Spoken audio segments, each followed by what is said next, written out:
Bongkar modus penyelundupan 3,4 juta ton nikel ke Cina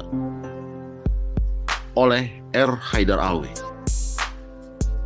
Revolusi kendaraan listrik menjadikan nikel sebagai mineral yang sangat berharga di masa depan. Logam berwarna putih keperak-perakan dengan sedikit semburat kemasan itu merupakan komponen yang dominan dalam pembuatan baterai mobil listrik. Nikel diyakini mampu menyimpan daya lebih baik dibandingkan bahan-bahan yang lain. Sebagai negara penghasil nikel terbesar di dunia yang menguasai 30% pasokan global pada tahun 2020, Indonesia berambisi untuk menjadi pemain penting dalam revolusi mobil listrik. Sejumlah aturan pun diterbitkan. Satu di antaranya yakni Perpres nomor 55 tahun 2019 yang mengatakan tentang percepatan program kendaraan bermotor listrik berbasis baterai untuk transportasi jalan yang telah diundangkan sejak 12 Agustus 2019. Terhitung sejak 1 Januari 2020, pemerintah Indonesia resmi melarang ekspor nikel yang berbentuk bahan mentah. Uni Eropa yang tidak terima dengan kebijakan tersebut bahkan sampai melayangkan gugatan.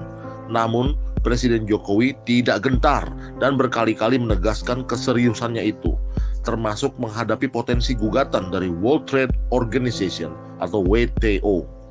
Dengan mengolah biji nikel di peleburan dan pemurnian di smelter dalam negeri, Indonesia bisa mendapatkan keuntungan yang jauh lebih besar, berlipat ketimbang mengapalkan biji nikel yang masih berupa bahan mentah.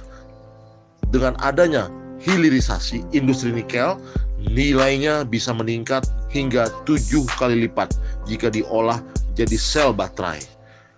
Dan jika menjadi mobil listrik akan meningkat lebih besar lagi sampai 11 kali lipat. Kepala BPS Margo Yuwono melalui jumpa pers secara virtual pada Jumat 15 Oktober 2021 mengatakan bahwa pada tahun 2020 Indonesia sama sekali tidak mengekspor biji nikel. Namun fakta di lapangan sangatlah berbeda.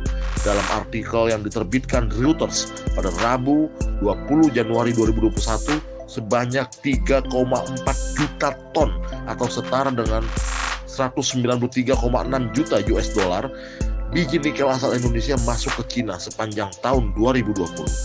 Data ini bersumber dari General Administration of Customs People's Republic of China atau GACC atau Bea Cukai Cina. US International Trade Commission dalam Executive Briefings on Trade Mei 2021 menyebutkan sebagian besar nikel yang diekspor Indonesia ke Cina masih berbentuk bahan mentah. Beberapa analis membongkar bahwa nikel asal Indonesia diselundupkan ke Cina. Diduga ekspor dari Indonesia tercatat sebagai biji besi dengan kode HS 2601, sedangkan tercatat di Bea Cukai Cina sebagai biji nikel dengan kode HS 2604. Menurut analis CRU Eli Wang, pengiriman ini biasanya terdiri dari biji yang memiliki kandungan nikel 1% dan besi lebih dari 50%. Keterangan tersebut kemudian diaminkan oleh analis BMO Colin Hamilton. Permainan kode HS semacam ini juga sering dikeluhkan oleh Direktur Utama Krakatau Steel, Silmi Karim, karena merugikan industri baja nasional. Oleh karena itu, pemerintah Indonesia harus menelusuri, menindak tegas, dan menutup celah yang ada. Karena selain berpotensi merugikan negara 2,8 triliun per tahun, masalah tersebut juga menjadi hambatan dalam mewujudkan cita-cita Presiden Jokowi menjadikan Indonesia sebagai pemain penting kendaraan listrik di masa depan. Bongkar.